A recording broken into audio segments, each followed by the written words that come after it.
কথা বললেন রাগে, জেদে, কষ্টে বা অভিমানে। কখনো কথা বলা বন্ধ করে দিয়েন না। আমরা কতক্ষণ বাঁচবো আমরা কি কেউ জানি? যার প্রতি ভীষণ অভিমান নিয়ে রাতে ঘুমাতে গেলেন, সকালবেলা উঠে দেখলেন হয়তো সেই মানুষটা আর নেই। রাতের ওই শীতল নীরবতাই ছিল আপনাদের শেষ কথা।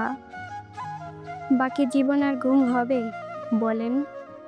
কত মানুষ আক্ষেপের নরকে পড়ে যাচ্ছে প্রতিনিয়ত।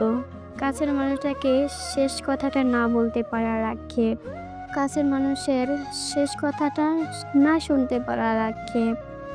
কথা পুষে রাখেন না, বলে দিয়েন কথা আসলে পুষে রাখার জিনিস নয়। ওরা তো বনু হাঁসের মতো, ওরা শস্য জালে সাঁতরে বেড়ানোর কথা। অভিমানের বন্ধনে আটকে থাকলে ওরা বাঁচে না। ঠোঁটের খামে করে তার প্রাপকের কাছে পৌঁছে দিন এই মুহূর্তে, এক্ষুনি। একবার দেরি হয়ে গেলে দেখবেন চিঠিটা রয়ে গেছে, ঠিকানাটা আর নেই। এই চিঠি রাখা যায় না, ফেলে দেওয়া যায় না, পৌঁছে দেওয়া যায় না। পুরো একটা জীবন ঠিকানাবিহীন চিঠির বার হয়ে বেড়ানো বড্ড যন্ত্রণার, বড় বেশি আফসোসের। তাই বলি যে কথা বললেন রাগে, অভিমানে বা জেদে, কথা বলা বন্ধ করে দিয়েন না। মানুষ আর বাঁচে কয়দিন বলেন? অভিমান নিয়ে রাতের বেলা ঘুমাতে গেলেন, যে সকাল হলে সব ঠিক করে নিবেন।